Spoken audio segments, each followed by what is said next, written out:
नमस्कार, मैं हूं आपका दोस्त आलोक कुमार। अभिवादन स्वीकार कीजिए मेरा। आज प्रशांत किशोर के उस दूरदर्शी राजनीति की जिसमें ये बात दिखती हुई नजर आ रही है, क्या जनता दल यूनाइटेड को जनसुराज गटक जाएगा? ठीक उसी अंदाज में जैसे जनता दल यू ने समता पार्टी को 2003 में गटक लिया था।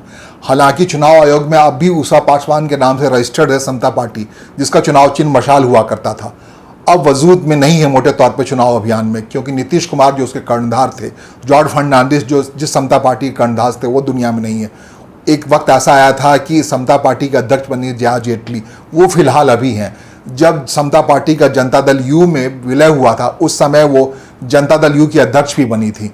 तो जनता दल यू की जो अध्यक्ष हैं, जो समता पार्टी अध्यक्ष रही जया जेटली फिलहाल हैं, लेकिन अभी जो राष्ट्रीय अध्यक्ष है जनता दल के, वो जनता दल यू के पर्टिकुलरली वो नीतीश कुमार है, मुख्यमंत्री नीतीश कुमार है। कार्यकारी अध्यक्ष के तौर पे संजय झा हैं। संजय कुमार झा दिल्ली के राज्यसभा की राजनीति कर रहे हैं। वो काफ़ी लंबे से नीतीश कुमार के आसपास हैं। कहते हैं अरुण जेटली ने उन्हें नीतीश कुमार को रोप इन करने के लिए भेजा था, ठीक उसी वक्त जब जनता दल यू जब समता पार्टी अस्तित्व में आया था। मैं 1994 की बात कर रहा हूँ, जिस समय जनता पार्टी से अलग होकर समता पार्टी बनी थी। भारतीय जनता पार्टी के पास करीब आने के लिए जॉर्ज फर्नांडिस जो उसके अध्यक्ष हुआ करते थे, वो एक धड़ा जो जनता दल का हुआ करता था, वो आ गया था समता पार्टी के स्वरूप में, जिसमें नीतीश कुमार थे, दूसरे तरीके से दिग्विजय सिंह हुआ करते थे। तभी बड़े प्रभावशाली नेता थे, बिहार से ही आते थे दिग्विजय सिंह। मैं वो मध्य प्रदेश वाले दिग्विजय सिंह की बात नहीं कर रहा हूँ। तो दिग्विजय सिंह और जया जेटली जो काफ़ी प्रखर नेत्री थी, वो बाद में समता पार्टी के अध्यक्ष हुई। जॉर्ज फर्नांडिस के बेहद करीब हुआ करती थी। मैं मरहूम जॉर्ज फर्नांडिस की बात कह रहा हूँ, जो 1977 का चुनाव मुजफ्फरपुर से लड़े थे जेल में रहते हुए, और जिन्होंने मुजफ्फरपुर को बहुत कुछ दिया जीतने के बाद। पहला दूरदर्शन केंद्र मुजफ्फरपुर में आया था, और रेल वैगन कंपनी वहाँ आई थी, रेलवे का वैगन बनना शुरू हुआ था। तो कोई सांसद अपने सब कॉन्स्टिट्यूंसी को क्या कर सकता है, उसके अब तक जॉर्ज फर्नांडिस एक मिसाल है। वो थे मजदूर नेता, बड़े नेता थे मुंबई के, जिन्होंने हिला दी थी पूरी इंदिरा गांधी की सरकार को, जिनके ऊपर कई मामले आए थे। अब इस दुनिया में नहीं है। जब जनता दल यू की बात होती है, जब समता पार्टी की बात होती है, तो जॉर्ज फर्नांडिस का नाम लिए बिना आधुनिक राजनीति उसका जिक्र हो ही नहीं सकता। समता पार्टी का उदय सिर्फ 1994 में इसलिए हुआ था कि बिहार में जनता दल के नाम से जो शासन कर रहे थे, खास करके लालू प्रसाद यादव, उनकी अराजकता को ख़त्म करने के लिए समता पार्टी का उदय हुआ था। जॉर्ज फर्नांडिस ने भारतीय जनता पार्टी के साथ मिलकर एक अलायंस तैयार किया था, जिसमें उस समय के जनता दल के लोगों को अलग करके लाया गया था। उसमें नीतीश कुमार भी थे और समता पार्टी का उदय हुआ था। जनता दल के उदय की कहानी बड़ी दिलचस्प है। बफोर्स का पूरा मामला चल रहा था। मिस्टर क्लीन राजीव गांधी की सरकार से टूट करके बीपी सिंह बाहर आए थे। वो कहते थे उनके पॉकेट में बफोर्स मामले का पूरा कच्चा चिट्ठा है, जो सौदे हुआ है, स्विस बैंक अकाउंट का नंबर है उनके पॉकेट में, और ये कहते हुए चले आए थे। तब समाजवादियों के धड़े ने आपस में मिलकर एक जनता दल बनाया था, जिसमें देवीलाल थे, जिसमें मुलायम सिंह यादव थे, तमाम लोग थे, मिलकर के जनता दल बनाया था। और जनता दल की किस्मत कही है कि उसने कई प्रधानमंत्री दिए। जनता दल के प्रधानमंत्री के तौर पे बीपी सिंह के बाद HD देवगौड़ा, उसके बाद इंद्र कुमार गुजराल हुए। तीन प्रधानमंत्री हुए, कई राज्यों के मुख्यमंत्री हुए।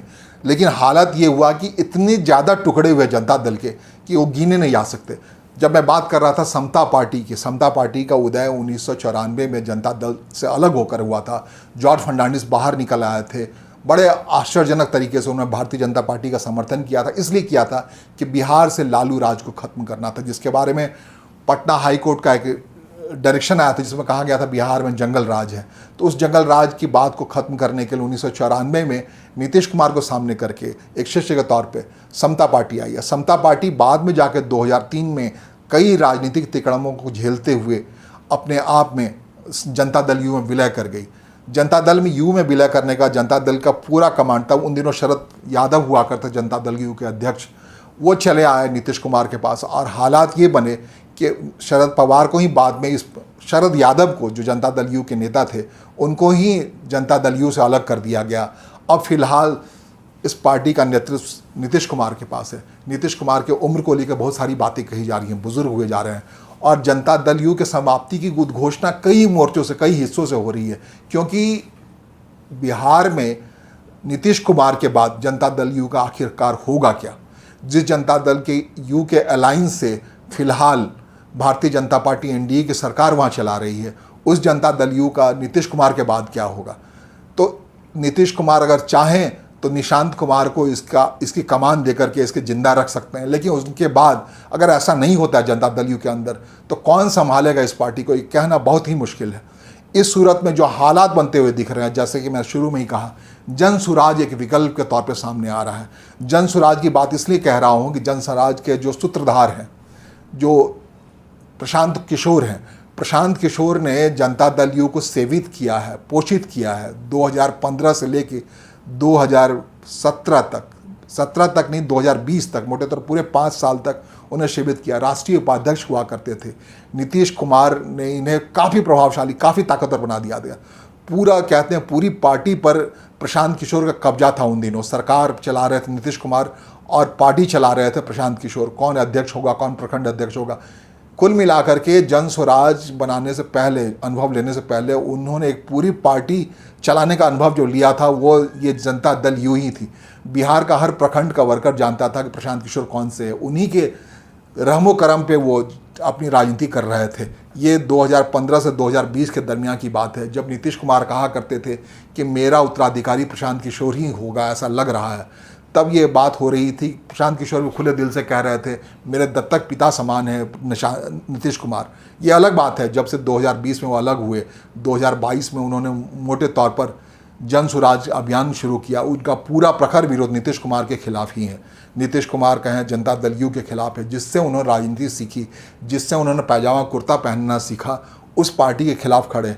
ये दूरगामी राजनीति का हिस्सा। क्या प्रशांत किशोर का ऐसा तभी लग गया था? नीतीश कुमार के बाद इस जनता दल यू जो बड़ा एक जहाज बन गया है, उसको कैरी फॉरवर्ड करना बड़ा मुश्किल होगा। तो इसके लिए एक पैरेलल संस्था बना ली जाए। पिछले साल उन्होंने राजनीतिक पार्टी के तौर पे जनसराज का रजिस्टर कराया। क्या रजिस्टर कराने समय उनके जेहन में ये बात थी, जो जनता दल यू भरभरा कर गिरने की आशंका में है नीतीश कुमार के बाद, उसके तमाम लोग जनसराज में आ जाएंगे।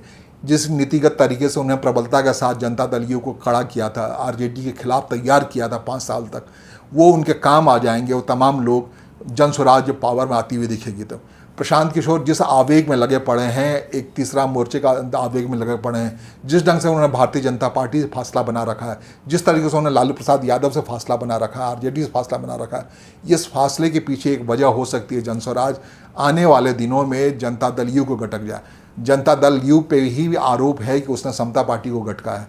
उसने जया जेटली जो अभी भी हैं उनको राजनीति ही भुला दी, उनको अलग ही कर दिया। जो पहली अध्यक्ष हुआ करती थी जनता दल यू की, जब जनता दल यू में समता पार्टी का समावेश हुआ था, तब ये समझौता हुआ था कि Janata Dal you, Samta party के जो अध्यक्ष हैं वही जनता दल यू की अध्यक्ष होंगी। शरद यादव जो जनता दल यू के अध्यक्ष हुआ करते थे, उन्होंने बड़े मोटे मन से, टूटे मन से, जो भी कहिए, जनता दल यू जब समता पार्टी हुई तो जया जेटली को अपना अध्यक्ष स्वीकार कर लिया था, राष्ट्रीय अध्यक्ष स्वीकार कर लिया था।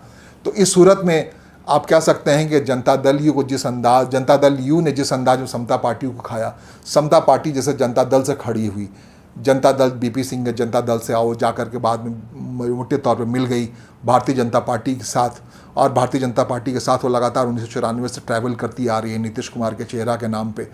तो वो जया जेटली अब गायब हैं, जीवन है उनका, है अभी भी, लेकिन वो राजनीति बिल्कुल भूल गई नीतीश कुमार के पॉलिटिक्स के प्रभाव में आकर के। यही हाल नीतीश कुमार के रहते हुए, प्रभाव में रहते हुए शरद यादव का हुआ था। शरद यादव उस जनता दल यू से अलग कर दिए गए थे, हटा दिए गए थे आखिरी दिनों में, जब वो राजनीति में बिल्कुल कॉर्नर कर दिए नीतीश कुमार के जरिए। जो नीतीश कुमार इतने भरोसेमंद थे कि उन्होंने समता पार्टी का जब जनता दल यू में विलय किया था, तो जो जनता दल यू की अध्यक्ष थी, राष्ट्रीय अध्यक्ष थी, उनको स्वीकार कर लिया था जनता दल यू के अध्यक्ष के तौर पर। तो एक उम्र होती है किसी पार्टी की, उस लिहाज से जनता दल यू का क्या उम्र पूरा हुआ जा रहा है, क्या वो जनसुराज में तब्दील होने की स्थिति में? बार बार इस बात की उद्घोषणा की जा रही है नीतीश कुमार के बाद क्या होगा जनता दल यू का। नीतीश कुमार के पास, जनता दल यू के पास, उनके नेताओं के पास मोटे तौर पर कोई विकल्प नहीं होगा, क्योंकि ग्राउंड लेवल पर वो जो जनता दल यू के लोग हैं, जनता परिवार के लोग हैं, खास करके आरजेडी के लोग हैं, उनका इस ढंग से उन्होंने प्रखरता के साथ विरोध किया। उनके पास विकल्प नहीं होगा कि वो बाद में आरजेडी में शामिल हो जाए। जातिगत भी कारण है इसके पीछे, यादवाज और ज़मीन पे गैर यादवाज ओबीसी हैं, उनके बीच में एक संघर्ष है। एक एक आधार है, उस आधार पर विलय हो जाना बड़ा मुश्किल है। तो उनके लिए विकल्प की ज़रूरत पड़ेगी। तो क्या वो विकल्प जनस्वराज होगा? वो पूरी जाति बिरादरी जो एक अत्यंत पिछड़े वर्ग को बिलोंग करती है, जो यादवाद के खिलाफ है, वो जनस्वराज से आज जुड़ेगी। ऐसा हो सकता है क्या? हाँ, बिल्कुल हो सकता है। एक दौर ऐसा भी था जब जनता दल बिहार का हुआ करता था, जो उसके मुख्यमंत्री हुआ करते लालू प्रसाद यादव, और लालू प्रसाद यादव ने झटके से राष्ट्रीय जनता दल बना लिया और पूरे जनता दल को ही गटक कर लिया बिहार में। ठीक उसी अंदाज में जैसे कि समाजवादी पार्टी ने उत्तर प्रदेश में मुलायम सिंह यादव ने जनता दल यू को ही गटक लिया। बाद के दिनों की बात है कि जनता दल यू दिल्ली में राजनीति करते हुए जनता दल का दो भाग हुआ, दो हिस्सा इस अंदाज में हुआ कि एक हिस्सा बीजेपी सरकार के साथ गया, 1998 की बात है, जो कि जनता दल यूनाइटेड हो गया। दूसरा हिस्सा उसके विरोध में कर्नाटक वाला पार्ट था, जो देवगौड़ा का पार्ट था, वो चला गया जनता दल सेकुलर बन करके। ये सब कुछ हुआ बीपी हाउस में और बड़े मिलनसार अंदाज में हुआ। जनता दल यू और जनता दल एस का बिखराव लोगों ने बड़े जिस अंदाज स्वीट अंदाज में लोगों ने देखा कि बैठ के दोनों दल तय कर रहे थे कौन जाएगा बीजेपी के साथ, कौन जाएगा देवगौड़ा के साथ। इस ढंग से पूरी पार्टी का विभाजन हुआ था। तो ये राजनीति में होता रहता है। कांग्रेस के कई खंड हुए, विखंड। ये हाल हुआ कि जो राष्ट्रवादी कांग्रेस पार्टी है वो शरद पवार के हाथ में चली गई। अभी भी भारतीय राष्ट्रीय कांग्रेस को अगर आप कहेंगे तो राष्ट्रवादी कांग्रेस पार्टी इसी आधार पर शरद पवार ने बना ली थी महाराष्ट्र के, कि वो चाहते थे विदेशी मूल की सोनिया गांधी को प्रधानमंत्री नहीं बनने दिया जाए। ऐसा नौबत जब आया था भारतीय राजनीति में 2004 में, तो एक झटके में ये राष्ट्रीय कांग्रेस बना लिया गया था। ये बड़ी स्थिति होती है राजनीति में। तो कांग्रेस भी अपनी जगह बची पड़ी है, जनता परिवार के तमाम दल भी अपनी स्थिति में पड़े हुए हैं।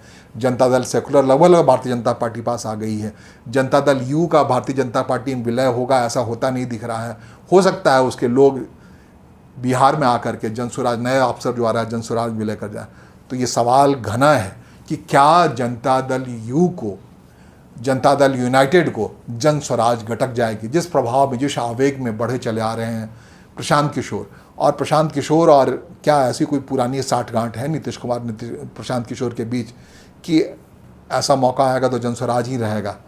या भविष्य प्रशांत किशोर का दिख रहा है कि जनता दल यू के तमाम लोग उसके पास टूट के चले आएंगे? देखिए राजनीति में आखिरकार क्या होता है। बड़ा दिलचस्प मोड़ पे ये राजनीति। अगले बुलेटिन में हम बात करेंगे जनता दल यू कैसे कुछ यहाँ गिरा, कुछ वहाँ गिरा, अलग अलग हिस्से में बट गया और उसके पीछे कौन से नेता थे। ये बिहार की राजनीति को जानने वाले लोगों के अंदर ये उत्कंठा होगी, ये दिलचस्पी होगी। जो जनता दल यू बिल्कुल टूटने के कगार पे, खत्म होने के कगार पे है। एक बात और बता दूं, जनता दल यू कई बार ऐसे अवसर आया। प्रशांत किशोर जब सलाहकार के तौर पे थे नीतीश कुमार के साथ, तो कहा जाता है उन्होंने तभी नीतीश कुमार को ये विकल्प कहा था, ये सुझाव दिया था कि क्यों नहीं पूरी पार्टी को आप कांग्रेस में विलय कर लेते हैं। ये तब की बात है, तब उससे कहते हैं वहीं बात बिगड़ी। नीतीश कुमार को ये बात अच्छी नहीं लगी कि एक समाजवादी धड़ा का नेता कैसे कांग्रेस में विलय होने की बात कर रहे हैं प्रशांत किशोर, और बात शायद वहीं से टूटी है। इससे पहले ये भी बात हो चुकी है कि कई बार जनता परिवार को एक करने की बात हुई है। तो नीतीश कुमार अपनी ओर से सबसे पहले तैयार हो गए कि जो तीर निशान है जनता दल यू का चुनाव चिन्ह, उसे जनता परिवार जब मर्ज हो जाएगी तो उसे हटा लेंगे और ख़त्म कर देंगे। और ये बात हुई थी मुलायम सिंह यादव की समता पार्टी, समाजवादी पार्टी एक होगी, उसमें आरजेडी भी एक होगी, और एक साइकिल चुनाव चिन्ह तय जो समाजवादी पार्टी का है उस नाम से हो जाएगा। ये बातें कई दौर पे हो रखी हैं। तो ऐसा भी गहरा लगाव नहीं है। पहले समता पार्टी का चुनाव चिन्ह मशाल होता था, जो अब विलुप्त है। जैसा कि मैंने कहा, समता पार्टी जो राष्ट्रीय पार्टी के तौर पर रजिस्टर्ड अब भी एग्जिस्ट कर रही है, उषा पासवान उनकी अध्यक्ष बताई जा रही, राष्ट्रीय अध्यक्ष बताई जा रही हैं, उसका मशाल चुनाव चिन्ह अभी भी मौजूद है। और जनता दल यू का जो तीर है वो जनता दल यू और सेकुलर के बीच में जब विभाजन हुआ था उस समय इनका चक्र हुआ करता था। वो कप प्लेट और तीर में निशान में बटा चुनाव आयोग से वो लेके कितना चल रहे हैं। कहते हैं अनिच्छा है खुद अपने नीतीश कुमार में, उनको इतना पसंद नहीं है ये तीर निशान। तो क्या जन स्वराज का जो कुल मिला के बैग है, स्कूल का बस्ता है, यही रहता है दोनों के विलय होने के बाद? तो क्या ये पसंद है? और जब हम इस विलय की बात कर रहे हैं तब इस लिहाज से बहुत महत्वपूर्ण है कि जिस अंदाज में प्रशांत किशोर को एक्सेस है ब्यूरोक्रेसी में, मुख्य सचिव से बड़े आसानी से उनके लोग आके मिल गए, जन स्वराज के लोग बैठ कर मिल गए, जैसे उनकी सरकार हो, जैसे 2020 से पहले की बात हो, 2015 की बात हो, जब प्रभावशाली हुआ करते प्रशांत किशोर पूरे परिवार में, पूरे सरकार के अंदर में, उसी अंदाज में उनके लोग मिल जाते हैं, उनको अपॉइंटमेंट मिल जाता है, उनको एक्सेस मिल जाता है, उनके खिलाफ कोई कठोर कार्रवाई नहीं होती, वो प्रत्यक्ष तौर पे चाहे जो भी कह रहे होते हैं उनको एक प्रदर्शन की पूरी अनुमति है। पूरा एक सिमेट्रिक सा लगता है जनता दल युग में कहीं अंदरूनी समर्थन है प्रशांत किशोर की इस जनरल स्वराज को क्या, ये बड़ा सवाल है। इसको गहनता से देखना होगा, क्योंकि राजनीति में जो होता है वो दिखता नहीं है अक्सर, और जो दिखता है वही नहीं होता है। उसके पीछे की सच्चाई बताने की कोशिश हमने की है। देखते हैं, अनुमान लगाया है, अटकल लगाई है, ये अटकल कहाँ तक सच्ची होती है। धन्यवाद, नमस्कार।